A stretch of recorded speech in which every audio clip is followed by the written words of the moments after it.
Oh my god, let's try something. See what happened on TV Oh last yeah, I night? always watch. Oh my god. It's so fun. It was so Yeah, good. I watched that. Yeah. Cool.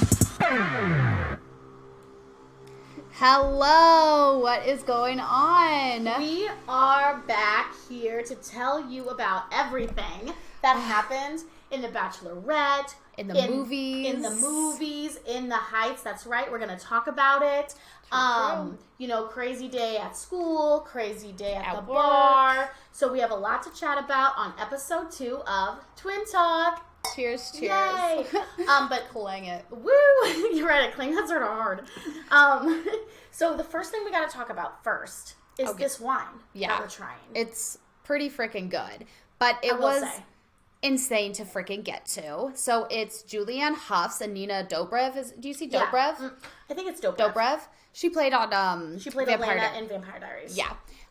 It's their wine brand. They're best friends. Like, who would have thunk? I, always forget that they're, best Stars friends. can be friends with other stars. Right. It's, wild to me. I'm like, oh, I guess they have to have best friends, too. Yeah. And so it's their wine brand, and it's, vegan or some shit. I have it right here. It's called Fresh Vine. This is a 2019 Chardonnay. Ooh. It's so good. It has, this appley... This is Chardonnay. It has, this appley crisp flavor. It's really good. I really like it, but I'm not going to be able to get it again just because it was a nightmare trying to get this freaking wine. First of all, it's already expensive because it's a name brand, and then you have to get it shipped from freaking California. So it was expensive to get 3 bottles of wine. That's a different story. We wanted to get it. We love Jullian Hough, because we're obsessed with Dancing with the Stars. So anywho, so when I went to go buy the wine, it never gave me a chance to switch the shipping address because it's really hard for us to get packages sent to our house. So we get them sent elsewhere. Elsewhere, but it never gave me a chance to type in. It was just connected to my billing address on my credit card or whatever. So then I was like, shit, I have to contact that. I contacted them 30 seconds after I put the order in and said, hey, can you change it to this address? And they said, the company, Fresh Vine company, said, we can't change it. You have to get in contact with UPS. Get in contact with UPS? Are you fucking kidding me? Have you ever tried to get in contact with UPS? You fucking can't. No, it's impossible. Can't. And so that was a nightmare. You can't go to our front door. So when they tried to drop off the wine, they left a ticket. Long story short, it took a lot, and I kind of had to become a little bit of a Karen, and then I fucking hate that, and then I just beat myself up over it, but and it was nobody's fault. It was nobody's fault. Yeah. It wasn't their fault that the UPS sucks and can't follow instructions on our door that says you have to go to the back door. Yeah.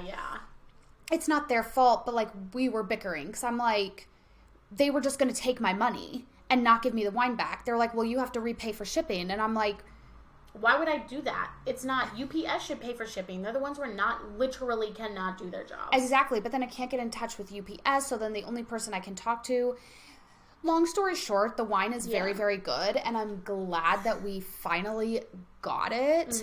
And now I'm just in this calling war. It was worth the hustle. Definitely. But now I'm in this calling war with Fine Wine Vine, Fresh Vine wine to pay for the shipping. So it doesn't make me a bad person if I just... No, you shouldn't pay the shipping. I know it's not Fresh Vine's fault, and they have to, obviously, their business, they have to make money, especially if it's a new business. I don't know if they're doing good, if they're doing, if they're well, if their business is struggling. I don't know. I haven't, kept up on that. But UPS is known for being just atrocious. They're the culprit. At its job, so... You know what else is a freaking atrocious? What?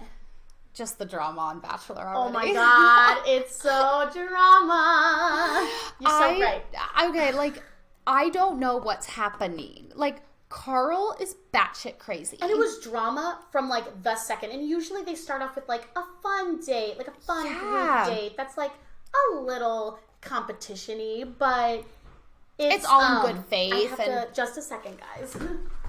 It's all in good faith and everything. So I don't know. It's just Karl is just batshit crazy. He's creating a problem where there isn't a problem, and don't know. It's just hard. It's just hard, especially this early on. Like, I just wanted there to be, like, something light in the beginning, and there's not. It's just straight into it. Sorry, I had to let Paco in. I accidentally locked the door, and he didn't have any keys. And I heard banging, and I was like, is somebody trying to break into the house right now? Oh my goodness. God, I'm sorry. It's okay. It's life, you know? I was just talking about batshit crazy Karl. Okay, so he is crazy. Yeah. And do we have any other words for him? Do we have any other adjectives for Karl? Okay. Potster. Potster for troublemaker. Sure. Egotistical. Yeah. Dumb. Like, I just don't think he's, like, I don't know. Yeah.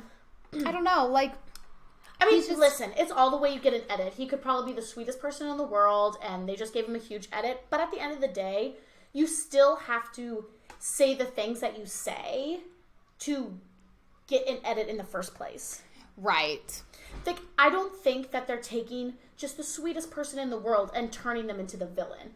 I think they're taking people who already have villain tendencies and just revving them up. Exactly, and making them cross that line. Like, exactly. They're, like, excuse me. Like, Karl they're probably, like, feeding him alcohol and starving him, and, like, you know how we talked about in last episode is, like, they're freaking masochists. Yeah. You know what I mean? They're freaking crazy. Like, and they kind of torture you to get their, get into that narrative that they want to follow for their story. So, yeah, so I think Karl probably isn't the best, like, a type of person I would want to be friends with outside of Bachelor. But at the end of the day, they give him a bad edit, whether it's true or not. Like, he is the villain, at least in this first episode. But the point of that is we usually don't get to villains, I feel like, until maybe the end of episode 2, definitely episode 3, really episode 4 and 5, and then they sort of get rid of the drama. Mm-hmm. And from 6 on, they focus more on, like, the romance and the actual getting, like, down to business. However, right off the bat, I thought it was going to be the cowboy date first, because it looked fun, it looked just like, just refreshing, get to know the guys, and, a game or whatever. And all of a sudden, it just was, like, mad drama talking about, like, the guy that was a virgin. What's Michael. His name? No, his name's not Michael. Michael is the one that's, like, really, really, like, energetic. There's so many names still that it's really hard for me. We gotta, like, have a list. But anyway, if you guys have seen it. Mikey. His name is Mikey. Mikey. And he's a virgin. And, they went right into just really breaking somebody down, like, emotionally. And I thought he handled it very well. He did handle it very well. Good for him. I don't know. What a different life you have. I mean, I definitely don't think they can make it. No, I don't think so. Literally no way. But I think the way Katie handled it was really mature and empathetic. Right, and it shows that she is truly sex positive. Exactly, and he really could have gone a separate way. Totally, but he even mentioned that he was like, I knew that they were going to try to break me. He even said that. I just didn't know it was going to be this early on. Even he said that. Even all the you could just tell in his face. He was like, this is already happening. Like, I'm already getting a guinea pig. Exactly. Yeah. Like this. It's just so early on in the season to be airing. I just give us one episode, because I feel like the very first episode when we're meeting all the guys doesn't really count. Totally. I just feel like it doesn't count. It's like an introduction episode, not like a full episode. Exactly. So what I technically see is like, okay, I'm really starting to understand like connections and who is my first impression. I don't know if I'm great at first impressions, and especially I don't know if I think I have a problem, because I hate everybody first impression. Well, no, I'm just kidding. I'm actually just kidding. But I'm just kidding. I'm just not good at meeting people. Like, I just don't like meeting people. Yeah, like I like just like automatically having a friend. Like, and that's when I'm like really comfortable. I don't want to put in the work for friendship. Yeah, I mean, I want to put in the work once I'm friends with that person, but to see if I'm compatible with that person to even be their friends is the like hard a relationship. process. It's literally like a relationship. Yeah. You go on a few dates and you think everything is, oh my God, it's so fun, blah, blah, blah, blah, blah. And then it ends up being awful. Or even the opposite, you go on a few dates with somebody and you're like, I don't know, maybe I'll go on another one. I'll see. And then all of a sudden you're like madly in love with that person. Right. And you have friends like that. You have friends that you're in love with second, and then they start just pissing you off, and you're like, totally, why am I friends with that person? Oh yeah, because 5 years ago they made me laugh. Right. Or you're friends with somebody, like, you sort of know them, whatever, and then it gradually grows. Exactly. But I feel like the easiest for me is if I like somebody right off the bat, and then you grow with them and then more. I grow with them more, because if somebody, like, does something before I know them to, like, piss me off or just make me uncomfortable, or just, like, they say something in a tone of voice that, you know, like, I just feel like if you were my friend, I couldn't emotionally handle. Yeah, for sure. Then it's hard for me to get onto that train of being like, okay, well, maybe we can be friends. Exactly. You know? Yeah. So. Yeah, first impressions matter, people. First impressions do matter. Yeah. But you also have to be good at interpreting first impressions, which is entire... I just stuttered so much. It's okay. I'm just talking too fast because I'm so excited. Okay, so the entire point of the first impression is to have that initial connection. Totally. But it's so hard for me for first impressions that it's hard to have a connection in that first impression. Exactly, because there's so much you're trying to figure out. Exactly. So basically what I'm saying is that the second episode is where it really starts for me. Yeah. And... But they just... It was just went drama. right in. It was just all of a sudden I was like on the edge of my seat. Drama. Yeah. I'm like, oh my God, what is happening? So... what we're going to do is throughout the episodes, the upcoming episodes, we're going to see what is like zodiac is everybody's, what their horoscope is, and then see if we're right at the end. Like, after so we'll let we, you know. learn So about maybe them. by episode 3, Right. maybe by next podcast, we'll have a list of all the men and see, be like, who do we think they are? And as they get eliminated, Right. we'll say, oh, hey, this person got eliminated. We thought his zodiac sign was Leo, but he ended up being a Virgo. Exactly. And we'll see, because I feel like... I want to know. Stevie's pretty good at it. Stevie's pretty good at being like, that person is a Pisces, or that person is a Leo, or that person... I'm not that great at it, but I think it's really fun. It is so fun. And to decipher. So that's a fun little game we'll do. Yay. So did you like the second, like, I know we had problems with, like, the drama of the second episode, but do you think there's some good men in there? Yeah, I mean, we all love Greg. Everything I look at is just Greg. So I know that it's not just, and our fantasy group all pick Greg. We all get points for Greg. Right. So I know it's not just like He's definitely like personal, an early front runner. because he's an early front runner. Connor the cat, he's a cutie, but he seems like he has a lot of emotional baggage and insecurities. And like insecurities, man. Insecurities, yeah. And not only that, but he's just so aggressive when he kisses Katie. I'm just like, take it back, dude. Like, not everything has to be this like intense makeout session every single time. Yeah, like, for sure. That's you what I gotta liked have about variety, Greg, because man. I felt like they had more like of an intimacy connection Totally. than just like, I'm gonna make out with you on the couch now. Like, Katie and Connor to me feel like your adult childhood your adult crush that takes you back to childhood for a brief second, but you know that you're past that, but sometimes you just have to like remember go back it. to the back. Yeah. You know what I mean? Like, that's who he sure. feels like to me. Like, I'm sure they're great together, and they could have a life if they wanted to. Like, this is from just the information I know right now. I don't know who these people are. Yeah. You know? But just from the information I have, like, that's the vibe I get. You know, it's just like when we talked about how Michelle from Matt James' season compared to Rachel's relationship, and Matt and Rachel, I guess, are going strong right now. But to me, it felt kind of like, not necessarily like a high school relationship, but Rachel made Matt, to me, seem younger, where Michelle made Matt seem older. And more. Yeah. That was an interesting dynamic. I really didn't feel like Matt liked any of those girls that much. But I'm excited for Michelle's season. Yeah, me so too. that'll be good. Yeah.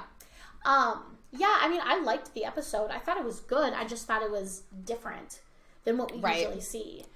I liked that there wasn't a lot of Tayshia and Caitlyn acting like crazy people. Don't cancel me, but I miss Chris Harrison. We love Chris. You know, it's just like what we talked about last week with like the constant. It's just, I don't know. It's just different when there's somebody that's just there and it's just like, I don't know. Just Yeah, I mean, Chris just had that thing that made The Bachelor the Bachelor, and you didn't even realize it until he was gone. Right. It almost feels like a completely new show. Yeah. It's like almost like a spin-off. Mm-hmm. I agree. Like, I'm watching a spin-off of The Bachelor. That's what at least these last 2 episodes I felt like. But you know what? Maybe we'll get into this season. Do you think they're going to make, like, Tayshia and Caitlyn, like, permanent hosts? Or do you think... I hope not. Listen, I wish them all the best, and I think that they do great at their, like, podcasts. And they're good to fill in. They're good to fill in for this season. Like, I feel like... I love having them as guest stars. Right. I feel like they're probably the best to fill in for this right now season. But as permanent hosts, no. I do not want 2 girls no matter... I don't want 2 people... No matter if they're girl, guy, a fucking child. Yeah. Like, I don't care. I don't think having 2 hosts of something is, like, a great idea. Yeah. Even in Dancing with the Stars, like, it was good in spite of it. Just because Tom and Erin... Because Erin was a doofus. Like, she was just always flubbing her lines and falling and making inappropriate things, but it worked. Saying inappropriate things and it worked. And Tom was so great at his job. Yeah. That... Somehow they made it work, but I would say in general, 2 hosts in a show is just never a good thing. It takes away from what's actually supposed to be happening in the show. Aesthetically, sometimes it looks crowded. It looks weird. It looks crowded. Yeah. And then when you do things like, welcome to The Bachelor, and you have 2 people saying it, it just... feels so scripted. It's so scripted, and I like when I see that raw footage. Listen, we know Bachelorette is scripted. In its own way, in sense. Its way, yeah. But there were some raw you can tell what raw footage is and what the edited footage is. You can literally when they see don't cut a scene for a long time and you're just like, okay, this is the actual conversation that happened. There's no tampering with this. Exactly. And those are my favorite things about Bachelor when they get real like that. Tayshia had a ton of seasons like that. That's why I love Tayshia's season. Yeah, but Tayshia's season also had to have that because they couldn't go anywhere. They used to hide behind these big fancy dates. And even Katie Thurston said that she was talking to somebody in an interview. I can't remember who she was talking to, but she said they asked her if she is sad that she doesn't get to go travel the world with these men, and she said, no, I don't, because now it's more focused on the relationship and not, hopefully I make it to next week because we probably get to go to a really Paris cool, or something. Yeah, a really cool place, city or whatever. For sure. So, yeah, I definitely think that you have to have those more raw conversations because it's not, seduced by the outside world. By the outside world, yeah. Mm-hmm. Yeah, I liked it. I will say though, and they start doing it earlier and earlier and earlier every season, is not giving us a rose ceremony. It never feels like a full episode. I feel like when things are concrete. Mm-hmm. You know what I mean? I want a schedule. I want a fucking schedule. Once or twice in the season, if they want to throw in that cliffhanger. Or if they want to, exactly, the cliffhanger, not doing the rose ceremony at the end. But at this point, throughout the seasons, like it's gotten pushed back, and now every single episode there's a cliffhanger, and cliffhangers are like Christmas, like you can't have Christmas every day. Yeah, they're not special. I know that it's going to end on a cliffhanger now, and I'm just pissed before the episode even starts. Yeah, you know what I mean. Mm-hmm. I would be excited, like I would jump for joy, and it would feel like actual Christmas. They ended with a rose ceremony. Yeah, I totally agree. I think that there should be a start, a middle, a beginning, a middle, and an end. They have the fan base where it's not like people are going to be like, I'm only going to watch until episode 3. Yeah. I mean, exactly. I don't know. I mean, I'm sure some people do that, but I don't know. At the end of the day, personally, I hate that they do rose ceremonies in the middle of an episode. I know. It's weird to me because then it feels like, you're watching a whole new thing. Mm-hmm. Which, side note, we decided to stay up after Bachelorette last night, and watch the celebrity dating show. Yeah. With Hannah Brown. It was cringy. It wasn't good. It wasn't good. Like, and I love Zoe Deschanel, but the problem is that she was dressed for the part, and I feel like she was acting that quirk. I mean, that's just who she is, but she had that air about her, that 70s fun, host totally vibe with her dress and her hair and the way she spoke and the things she said and the way she stood and all that stuff with the piano, whatever. But then Hannah Brown, we all know, can't act to save her life. And she was just glammed up, and it didn't, like, fit the vibe, I didn't think. Like, I felt like there should have been some, like, background music. I felt like nobody knew what was actually happening, and we never knew it was actually happening. Like, there were never, like, the rules laid out. Like, I was like, is Hannah Brown, like, gonna actually go on a date? And then are they gonna televise this date? There's an hour of the show. Like, how can this show go on any longer? And then I realized that it's two episodes in 1 hour. But I don't know. Yeah, it's part of Summer Games or Summer and Fun or whatever it is. Right. So, but I feel like there was some things that they could have done to... Because I like the old kitschy, like, 70s I like the vibe. idea of it. Yeah, I like exactly. a good theme thing. But it felt very thrown together. It felt like nobody really knew what they were doing. And I guess it's just summer fun in the sun, you know, like we're just... Maybe that's what these things are. I've never watched these summer fun games. Me either. Maybe they are supposed to be just, like... I guess I'll have to, like, watch more of them to see if they're all kind of just thrown together, kind of, like... Willy-nilly. Because then I could have a different appreciation for it if it was, instead of looking at it as a lens of, this has to be so professional. Because, like, maybe it's just not, you know? Maybe it's just... Maybe that's the thing that the vibe they're trying to give off. That summer and fun vibe. Which is fine to do that, but it definitely needed some, like, background music or something, because there was something just way off. Yeah. And it just needed, like, clear-cut rules, because I don't think anybody really knew what they were doing. Yeah, I agree. So, yeah. I don't know. Yeah, I don't know. Well, talking about people being able to act and do stuff like that, these kids at school... Listen up! It's circle time! I can't... It's tough because... Oh, it went. Circle time. I was like waiting for it to go. I know. Okay, so guys, before I start circle time, we're just gonna say that we're using something called Riverside. Last week we just used what we were trying to use. We were trying to use, we used Photo Booth because we didn't have anything. We used Photo Booth, but we were trying to use something else. I can't remember what it was called. We were trying to use a different program, and I accidentally deleted out of it, so we lost the footage. It was crazy, but at least we had backup. So this week we decided to try to use a new program. Yeah. We're using a program called Riverside. We're literally learning as we're talking to you right now how to use it. We don't know how it works. So help us, we're poor. Yeah. That's a quote from a movie. So we're not complaining that we're poor.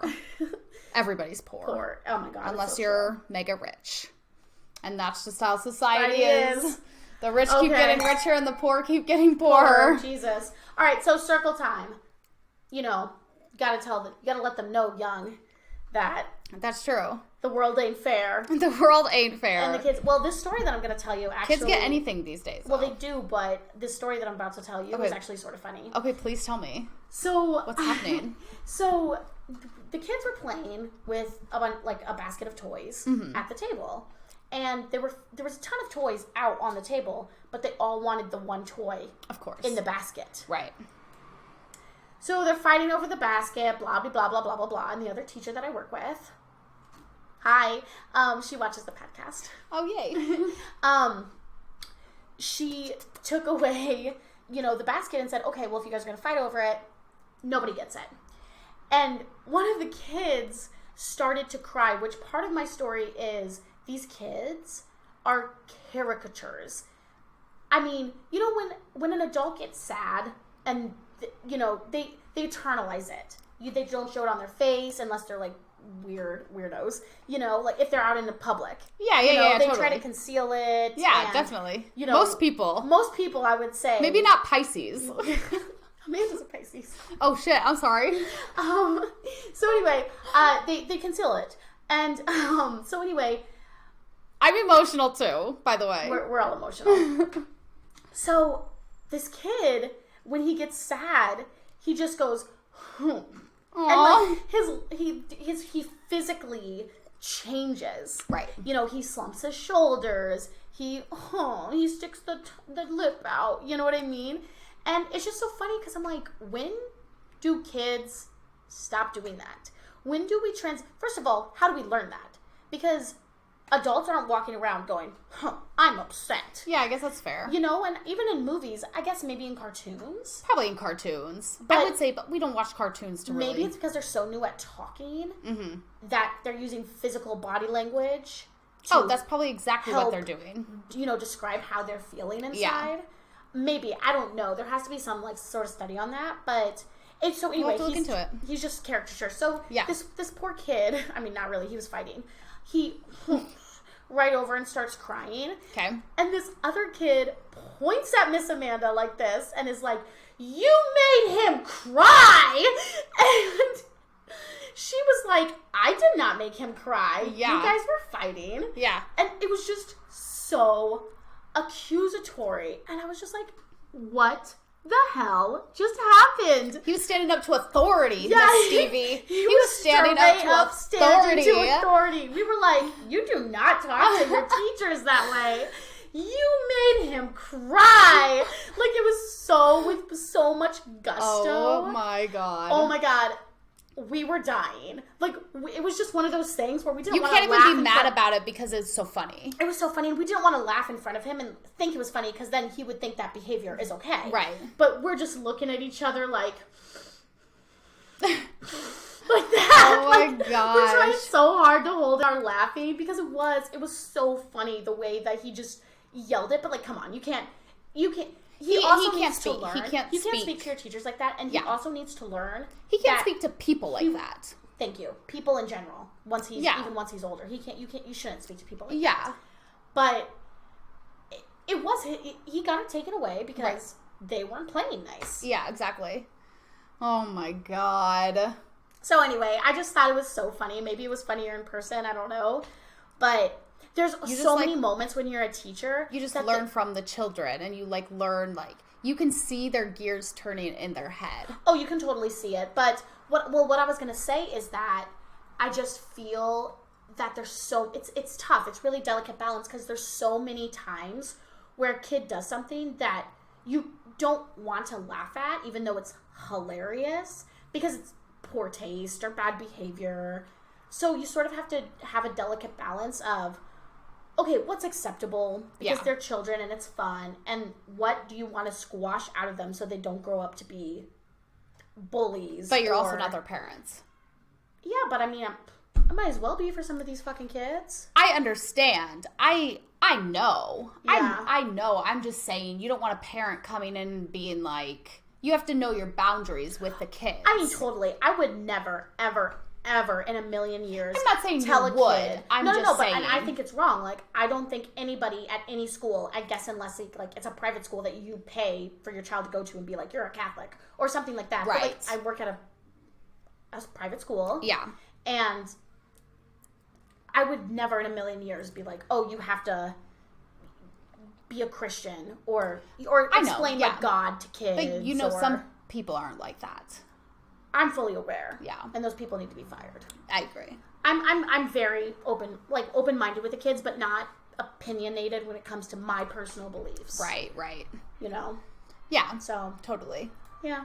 Yeah, you're a good teacher. You're a really good teacher. Oh, yeah, totally. Thanks. Yeah. Well, talking about inclusion and community and, right from wrong and stuff, we actually got to go to the theater. In the Heights. It was awesome going to the actual movie theater. I can't believe how much I missed it. Like, I knew I would miss it. I didn't realize how much I missed it because it made me reflect, like, when I used to take myself on Tuesday dates because I had the day off work and I had the day off school. It was my only day that I had, like, to myself. And in Colorado, they had, I don't know if they still do this, but at the movie theaters, it was $5 Tuesdays, and you got to see a movie for $5. So every Tuesday, I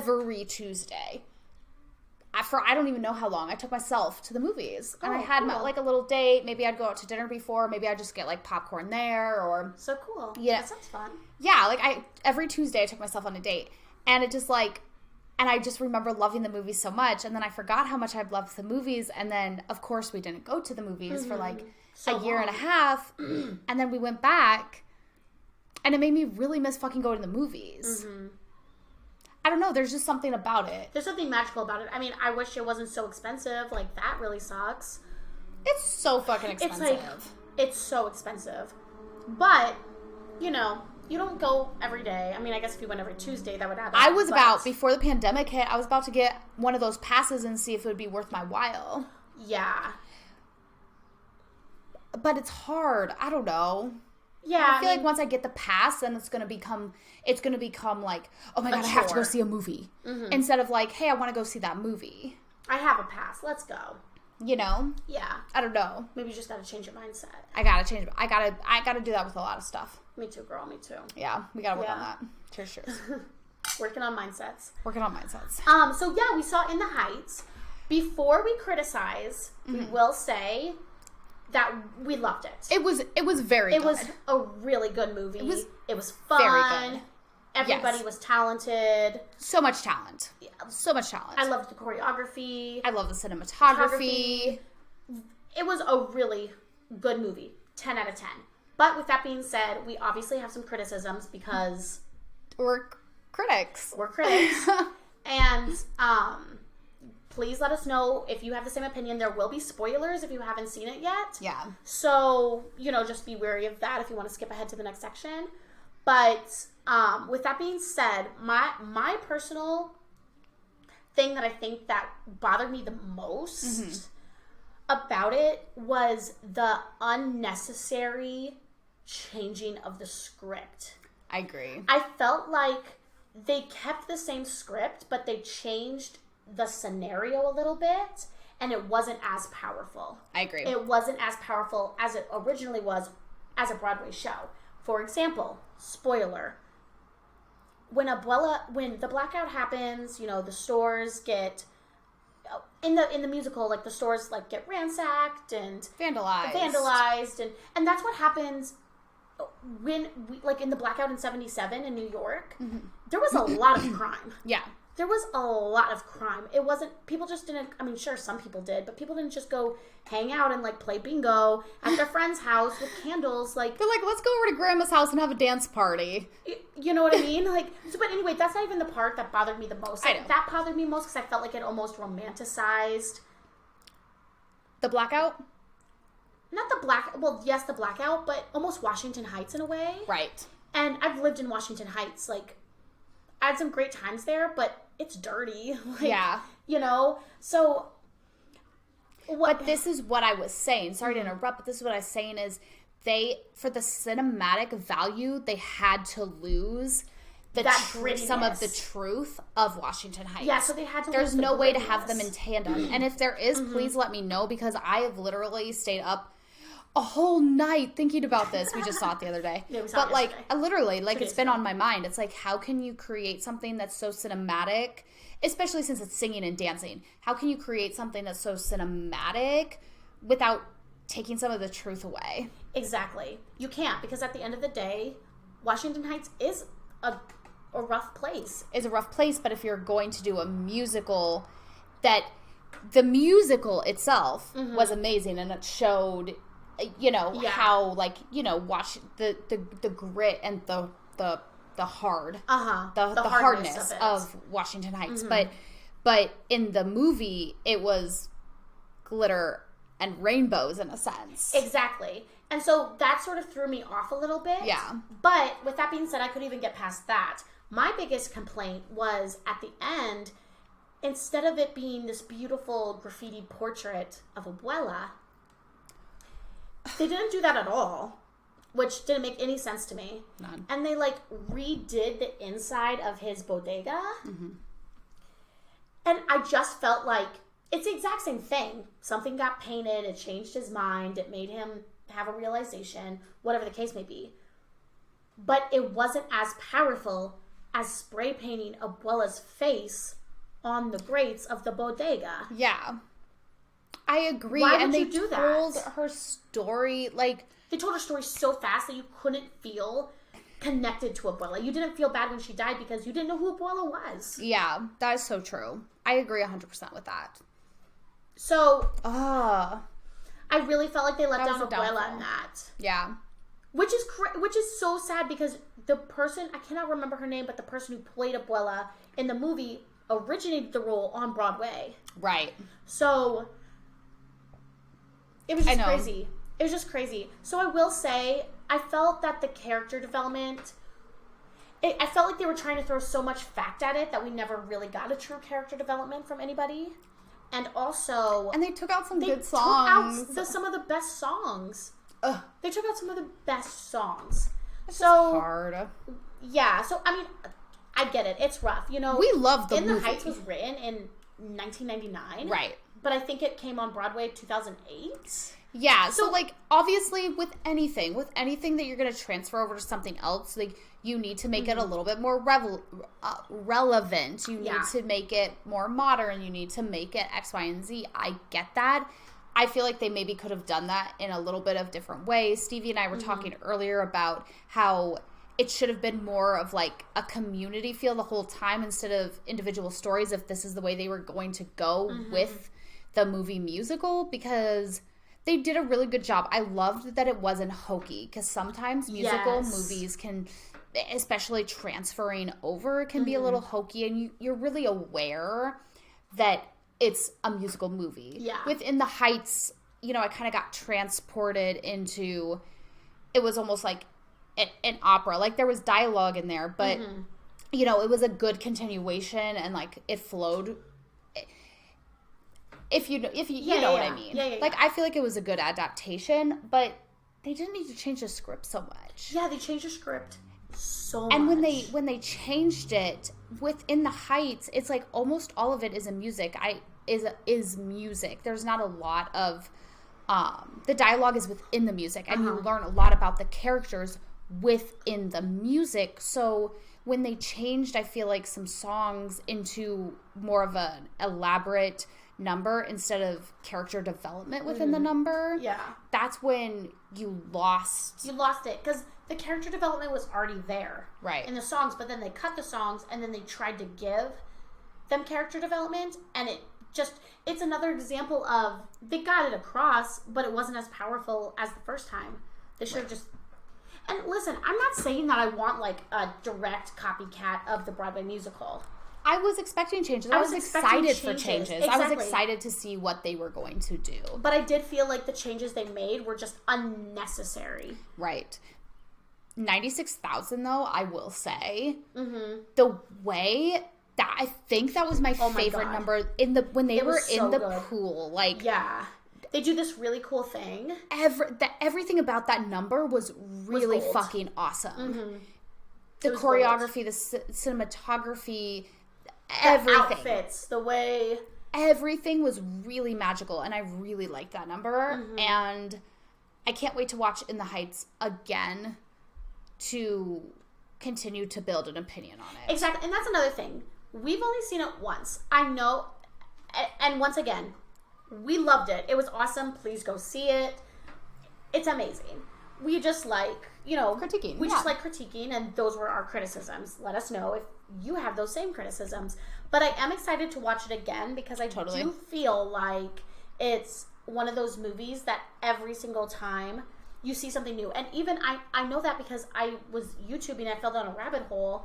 I think you were with me. Yeah. And we were watching the 55 Easter eggs. Right. And Easter eggs are great, but you have to realize that, not you, but like just people in general, like probably 80%, if not more, probably 90% of people aren't going to get those Easter eggs, so you can't depend on all these Easter eggs to carry the movie which I thought was the problem with Marvel.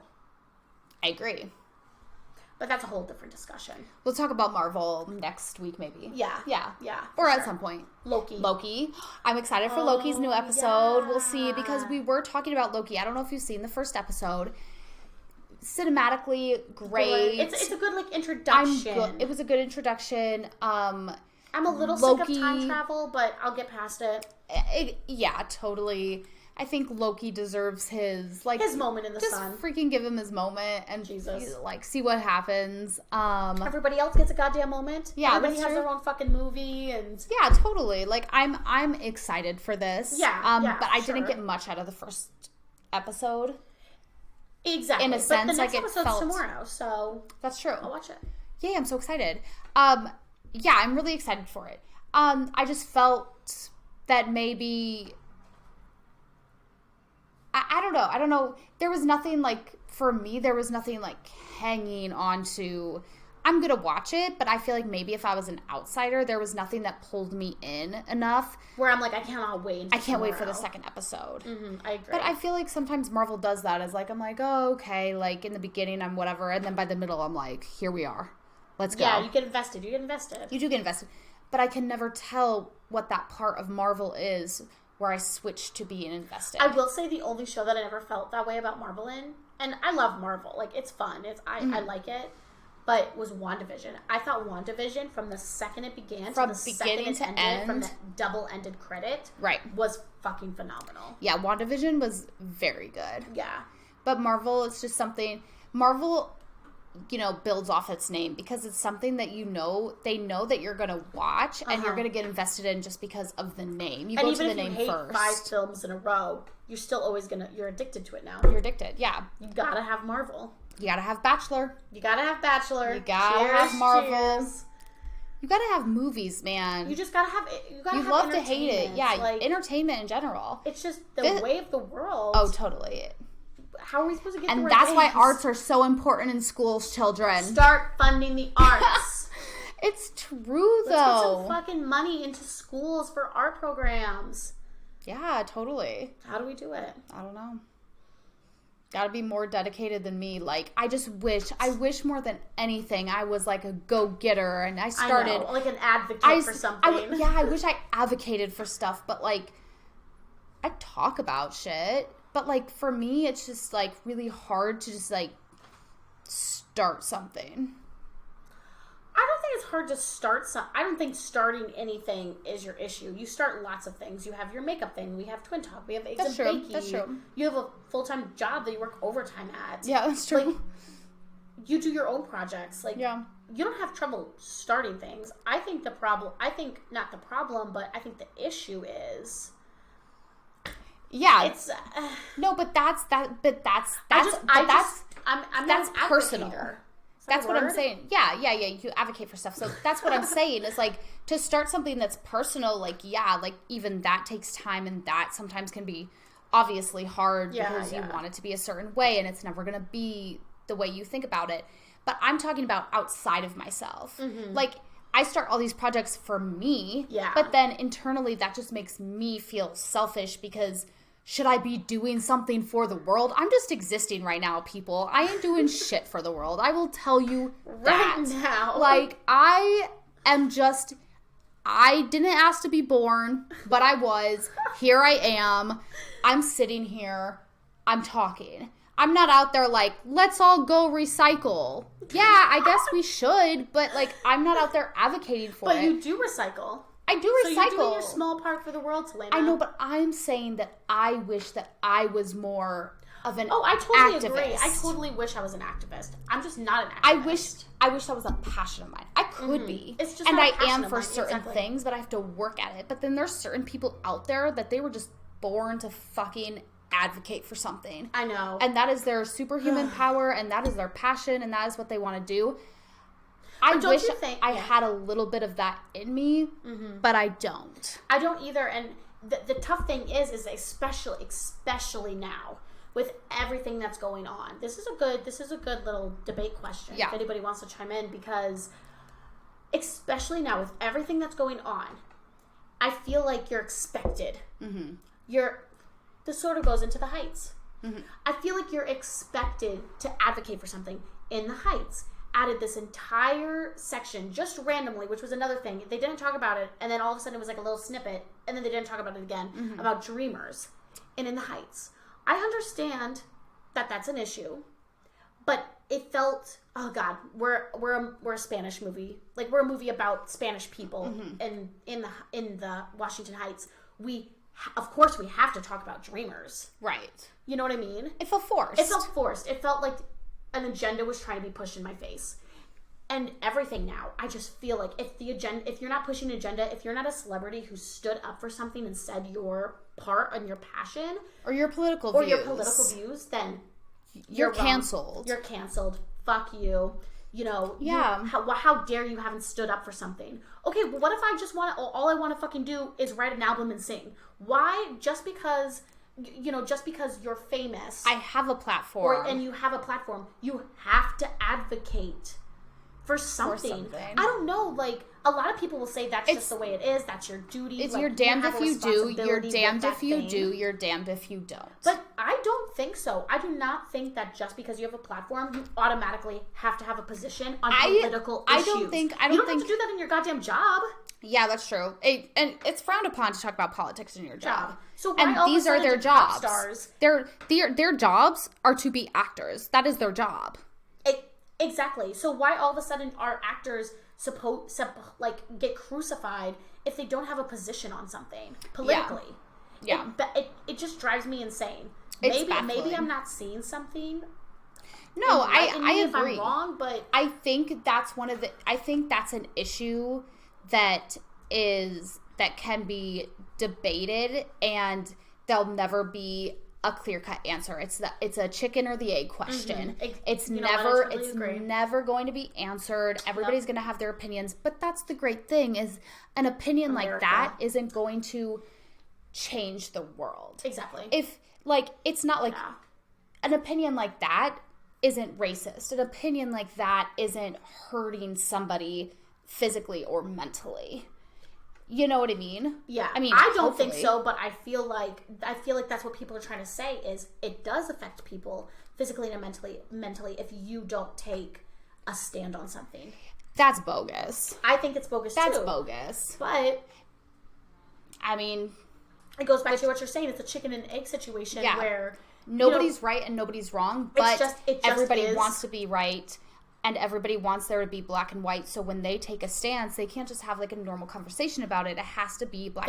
This is what the thing is. There is really, 99% of the time, there is nothing black or white. Mm-hmm. I agree. Don't kill anybody. There. Be a good human. Why is this so hard to follow? It just makes it literally baffles It's me. not hard Every to just be a good person. Exactly. And be a nice person.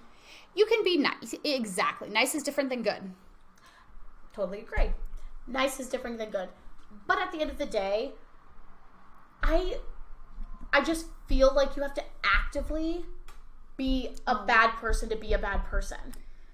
It takes more muscles to frown than to smile. The cat has joined us. I guess, okay, we're running out of time. Okay. But, I will just end with... Yeah, what happened at work? Okay, closing time. It's been a shit show. First of all, I work at a bar. And we're short-staffed, just like a lot of places. There's only 2 bartenders on Saturday night. These monsters are just coming out because they probably turned 21 in quarantine. They just want to fucking party. They haven't got a party. And they're monsters. They're young monsters that need to just... I was probably a young monster once too. But Aren't we all? At the end of the day, these people are on a different level. So anyway, we have our syrup, our ginger syrup, our honey, our lime, our lemon, the juices out on the bar.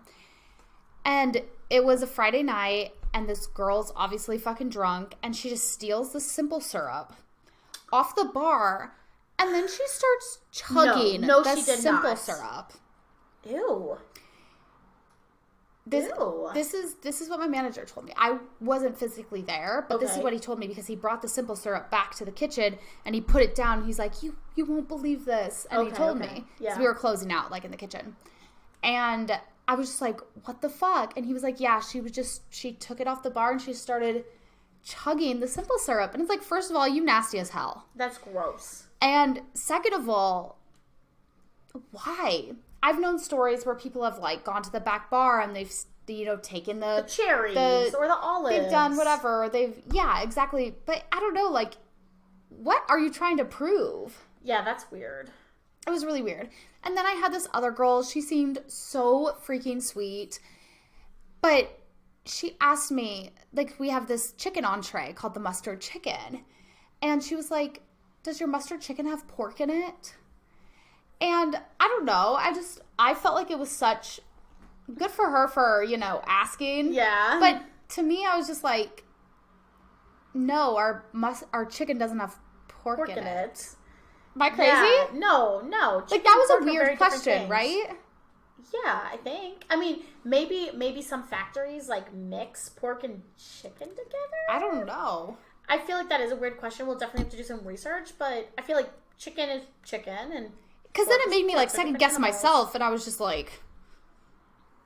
What do you mean? What do you mean? Veggie burgers, I guess. Yeah. Like a vegetable. I don't know. Maybe there's some weird shit happening where they're like mixing our meat together for like. I was like, is there pork in the chicken? Like, I was just like, what? Like, what kind of question is this? Now you're making me question everything about life. We have a lot of research to do. So I don't know. Damn. Oh my god, this kitty. Oh my god. Okay, well, I guess Kitty is wanting us to pay attention to him, so we should do that. But thank you so much for listening to episode 2 of Twin Talk. Thank you for being patient while we sort of figure out how we're doing everything. Everything's coming mics really fast, but we just have so much fun doing this. So please make sure you subscribe to our channel. We would love for you to check out our other videos, Eggs and Bakey, her makeup videos. We've done music videos, parody videos. We have all kinds of stuff on our channel. So go check it out. Maybe there's something for you on there. We're excited for Bachelor next week. Go see In the Heights. Definitely. And and we'll be back next week. Bye.